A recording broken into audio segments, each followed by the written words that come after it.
Patrícia, bem-vinda. Olá. Qual é a motivação para a jornalista transitar de repórter de guerra, por exemplo, no Haiti, no Médio Oriente, aí distinguida pela reportagem em Gaza, passar para fundadora e editora de um jornal regional como é o Médio Tejo? Qual é a motivação? Bom, primeiro que tudo, muito obrigada pelo convite. É uma honra estar aqui com o Francisco Sena Santos. Até me sinto um bocadinho sem jeito de ser entrevistada por si. Mas isto foi um caminho, não é? Eu comecei no jornalismo há 28 anos, quase 30 anos, e se me dissessem nessa altura, ou até há 10 anos, que eu ia sair de Lisboa e dos órgãos nacionais ou do internacional que eu tanto gosto, para voltar para a vila do Tramagal, onde eu cresci, de que eu gosto muito, e estar a trabalhar em Abrantes, eu dizia que estava tudo maluco da cabeça, pronto. Mas nós, com a idade e tudo isso, vamos mudando. Eu, portanto, fui mãe, vou fazer 50 anos agora, queremos outras coisas, já olho para as coisas de outra forma, e, portanto, gosto muito do meu espaço, digamos, de ter os pés mais na terra, do que estar num apartamento no meio de Lisboa. Mas foi, sobretudo, um bocadinho como são as grandes relações de amor. Eu achei que era melhor sair no momento em que ainda não estava completamente tomada pela amargura e pelo ódio ao que se passava, digamos assim, na minha profissão. E, portanto, eu despedi-me da Visão em 2020, onde era editora de Sociedade. Nessa altura já estava só no Internacional e a editar o Correio Internacional e no Internacional da Visão. Mas fui 6 anos editora da Sociedade na Visão. Tentei sair algumas vezes antes e despedi-me, se calhar, na pior altura possível. Foi um mês depois de começar o lockdown da pandemia. Mas foi um momento que eu achei que, a vida são 2 dias, e ou fazemos ou não fazemos. Até aí eu tinha fundado e tinha o Médio Tejo com o meu irmão mais velho, que é o Mário Rui Fonseca, que é jornalista da Lusa também, que eu fazia aquilo como um segundo emprego, de onde não tirei nunca um tostão. Portanto, era difícil, eu precisava do ordenado que tinha também na Visão.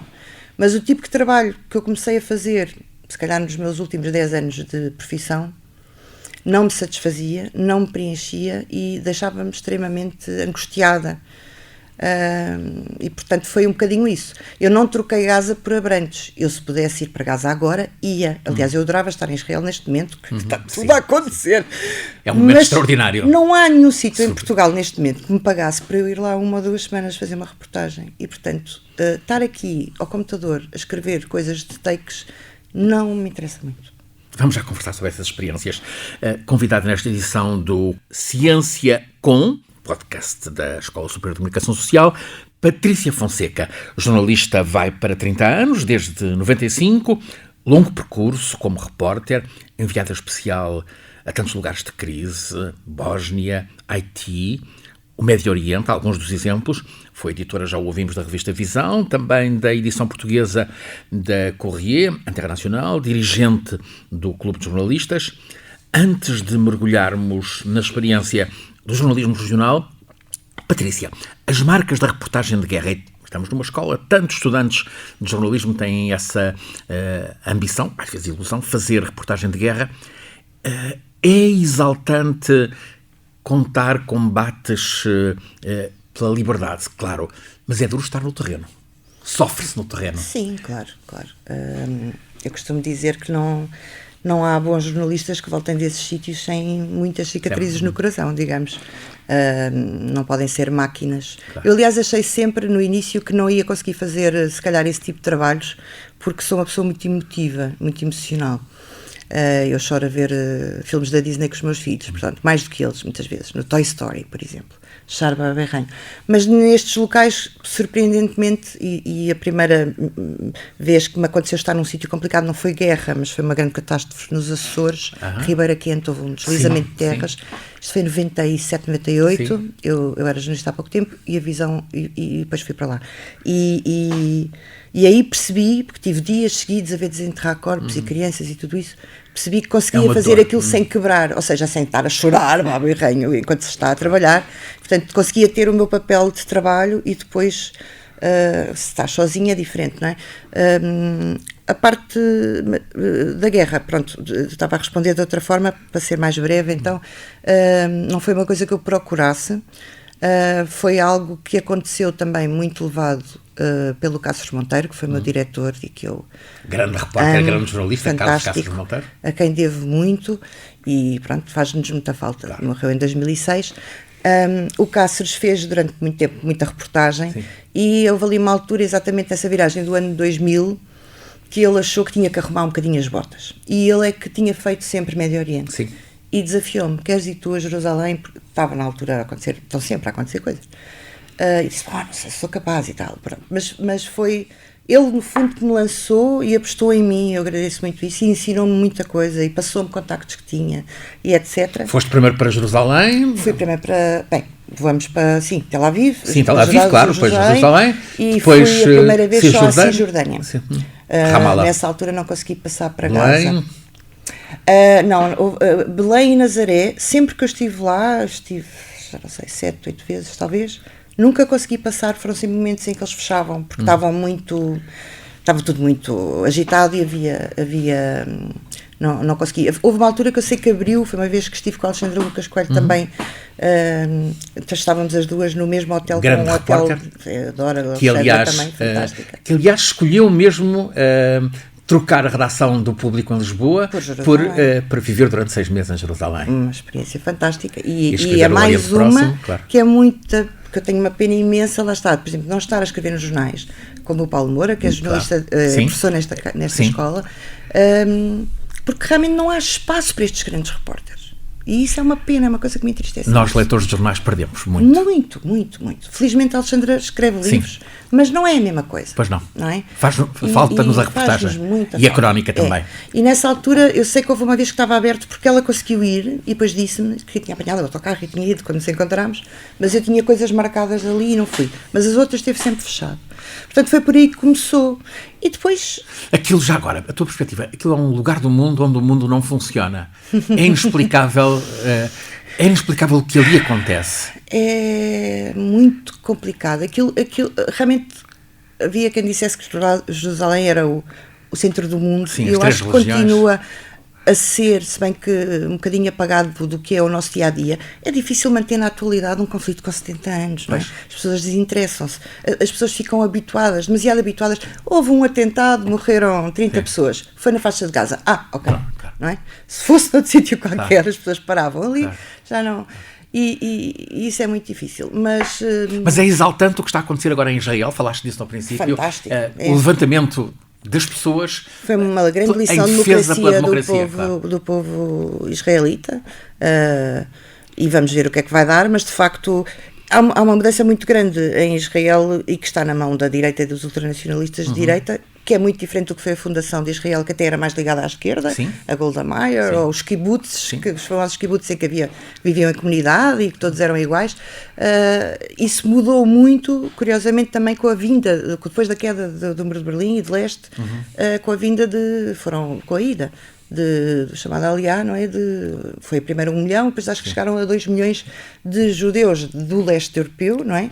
Que são muito conservadores, ortodoxos, que não leem jornais, não querem saber nada, seguem o Tora. Pronto, não é? E que avançam na colonização. E o jornal, exato, são eles que vão para os colonatos, sobretudo, e esta gente vota toda aí à direita, na ultradireita ortodoxa.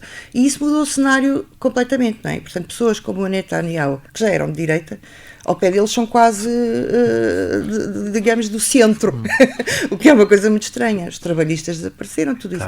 E essa grande mudança é uma grande ameaça à paz, porque estas pessoas não querem dialogar nunca com os vizinhos. Mas ao mesmo tempo os árabes multiplicam-se e qualquer dia pode haver uma outra maioria em Israel. Enfim, Haiti, como foi a tua experiência no Haiti?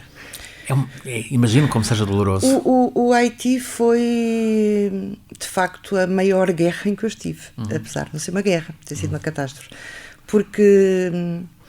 No fim de contas também é uma guerra, aquela é uma guerra para... De facto, como tu dizes, uma guerra. É uma coisa curiosa, mas isto é no mundo inteiro, não é só em Portugal.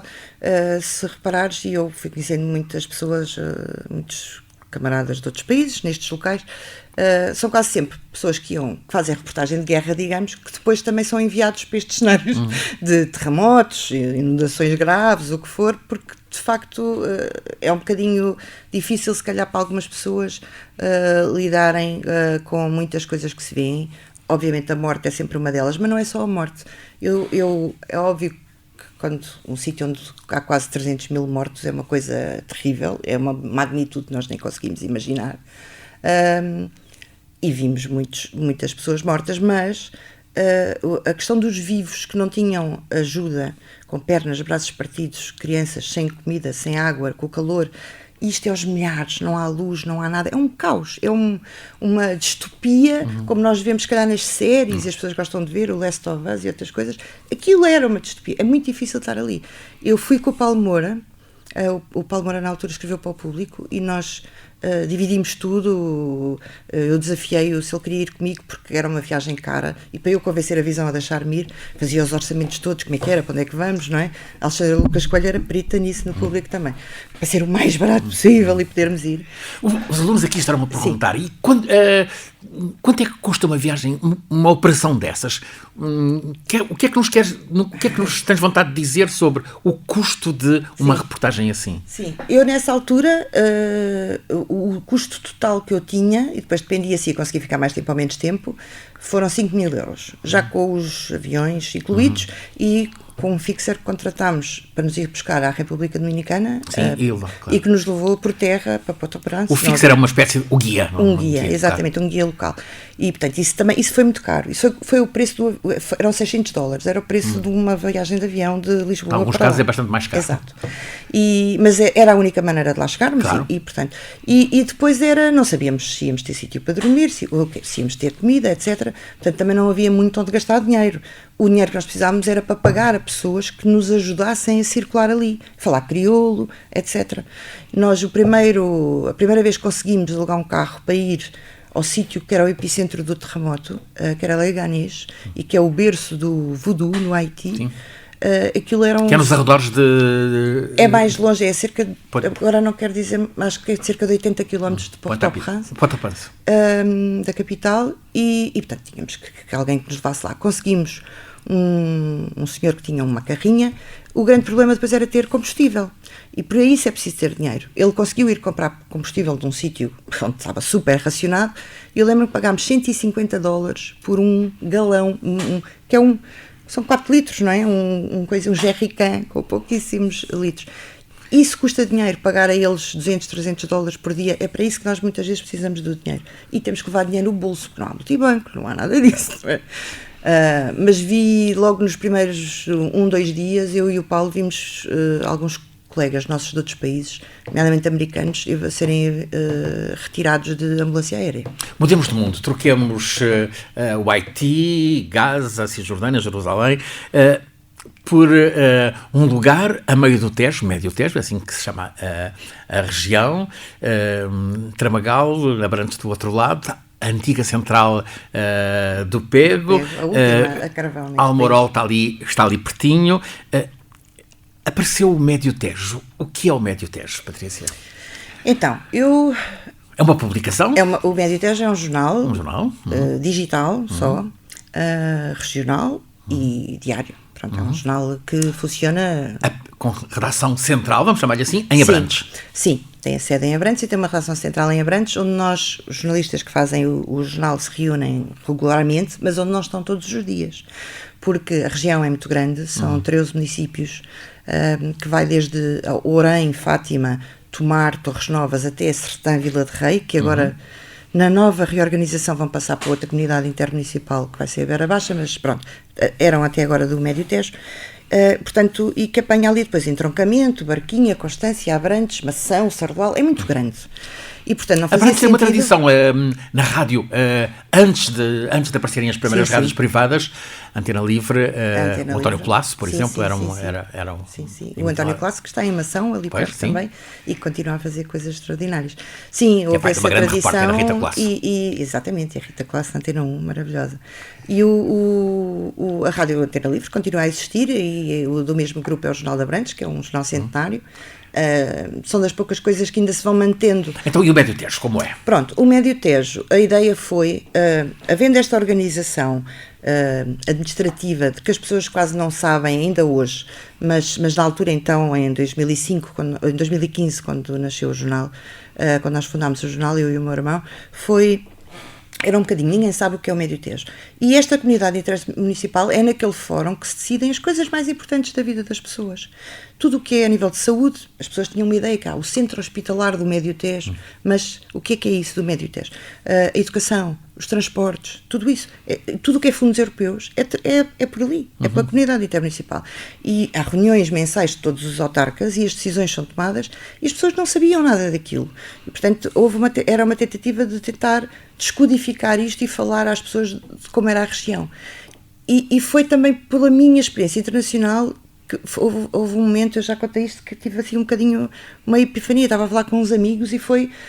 eles sabiam mais facilmente o que é que se estava a passar em Washington ou em Cabul do que estando em Abrantes, o que é que se passava em Tomar ou em Torres Novas. Não há pontos de comunicação, ninguém sabia. E é tão importante saberem, porque estão nas coisas juntos, não é?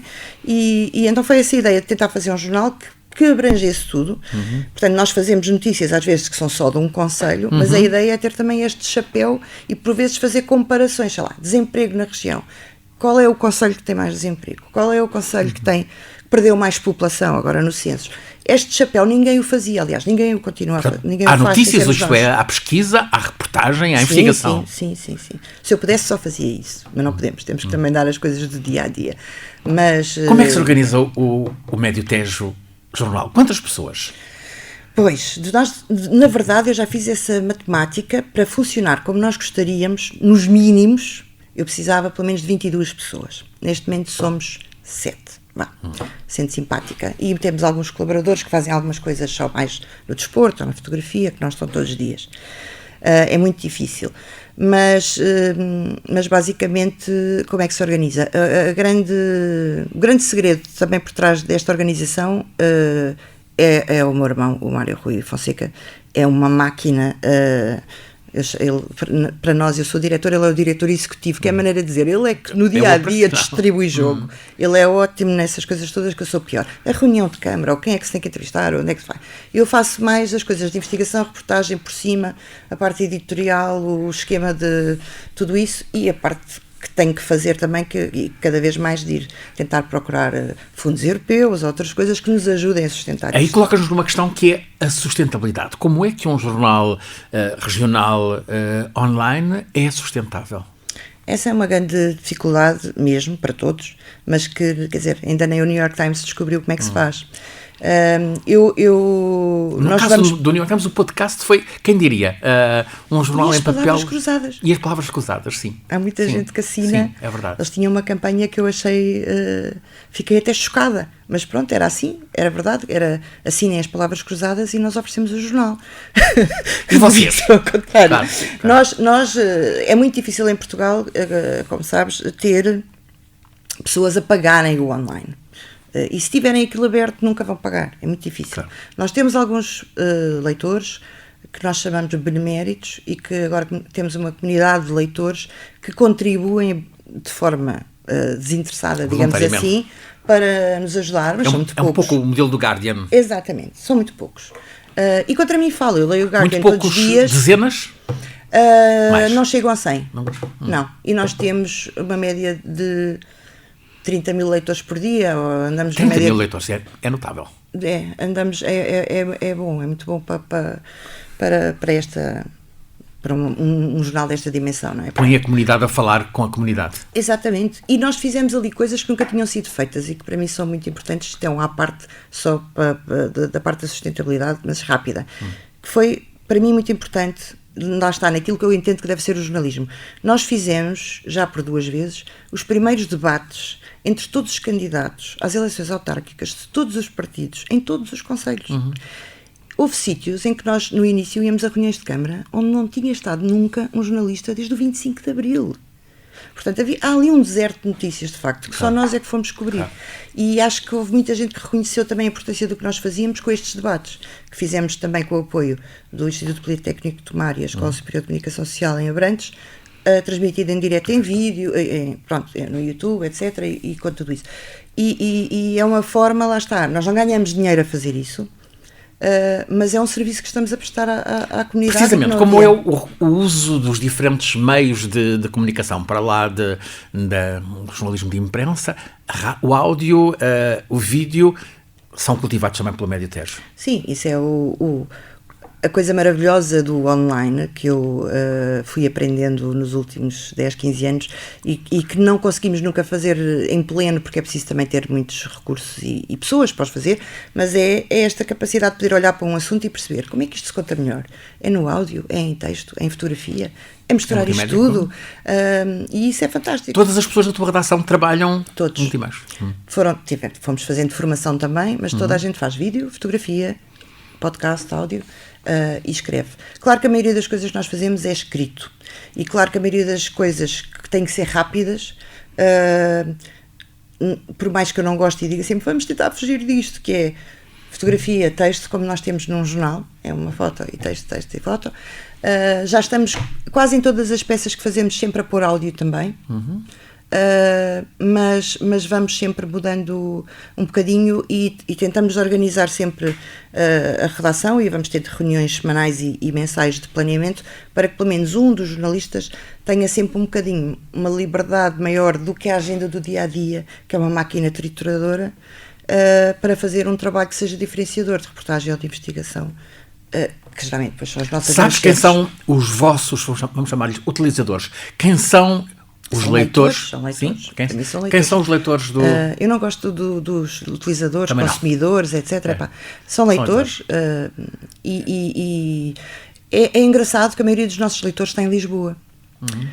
Ou pelo menos leem-nos em Lisboa. Migraram para Lisboa. Exato. Ou são pessoas que de facto vêm trabalhar a Lisboa e que voltam. Há muita gente no entrocamento ou em Tomar, que vem de manhã de comboio e volta ao fim do dia.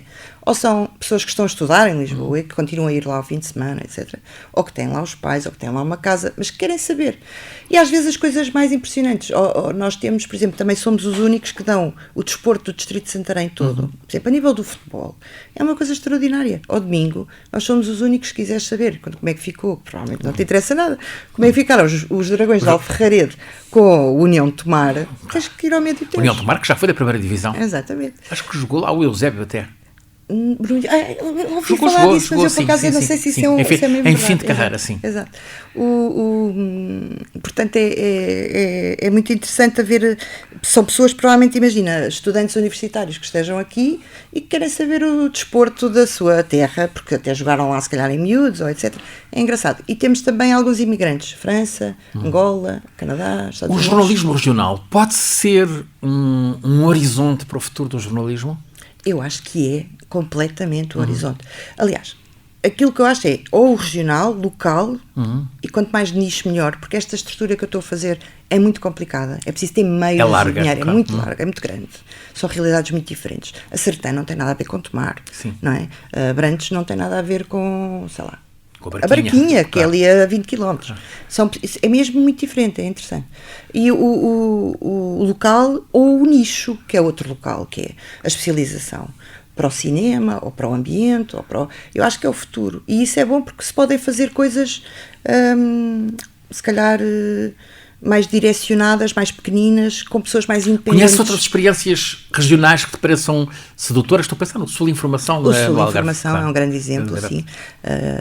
Eles são uma cooperativa de jornalistas, a Elizabeth Rodrigues é extraordinária. O Jornal do Fundão é sempre uma referência e continua a ser, mas já é um jornal com uma história diferente e com uma estrutura muito tradicional. Pronto, o Sul Informação também é só online. Sim. Na tradição da velha tradição de imprensa de um jornal de família. Sim, exatamente. Mas basicamente contam-se por dedos de uma mão, não é?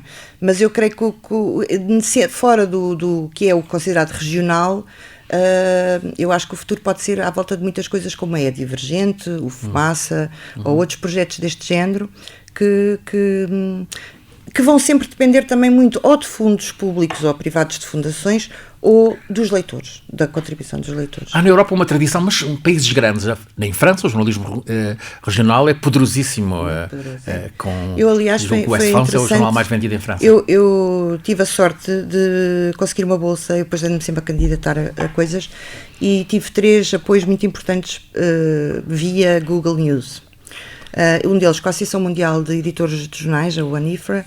Fiz durante 1 ano e meio uma formação que acabou no ano passado para fazer um modelo de negócio sustentável para o meu jornal, que é o que eu estou a tentar agora implementar, que é aquela palavra que se diz muito boa. Um modelo de negócio sustentável. Exato. Vamos lá traduzir isso. Exato, pronto. E é muito difícil. E então, eles basicamente na UNIFRA fizeram uma coisa ótima, que foi contrataram um mítico consultor da McKinsey, que é o Douglas Smith, e disseram-lhe: você que se calhar era chamado para, sei lá, para a Kodak decidir o que é que vai fazer, porque agora ninguém usa filmes, não é? Ele é estilista em crises, grandes crises. O que é que se vai fazer com a Tupperware, não é? Que já ninguém quer plástico. E chamaram-no e disseram: nós estamos aqui numa grande crise, como é que se vai ganhar dinheiro no jornalismo online? E ele diz que é o maior desafio de sempre dele e o único é que não conseguiu chegar a uma resposta, porque não há, isto é uma linha de produção, e não há uma resposta única que sirva para todos os jornais. Então, mas o que fez foi um programa de formação e que se chamaram Table Stakes, porque começou nos Estados Unidos, e quando veio para a Europa, que é o Table Stakes Europe, que vai agora no 3º ano, eu fui no primeiro. Fui no segundo, desculpa, na segunda ronda. E tinha comigo, a maioria eram jornais regionais, europeus, e tinha os franceses e os alemães, são uma coisa... Quer dizer, tem jornais regionais com 600 pessoas. É uma coisa... Nós cá não temos nenhum nacional assim, não é? É uma loucura. Mas esse programa foi muito interessante e é uma coisa que lá está, que é direcionada para cada projeto. E, portanto, tive essa felicidade de poder trabalhar o meu projeto gratuitamente, que foi pago, lá está, com esses fundos da Google News.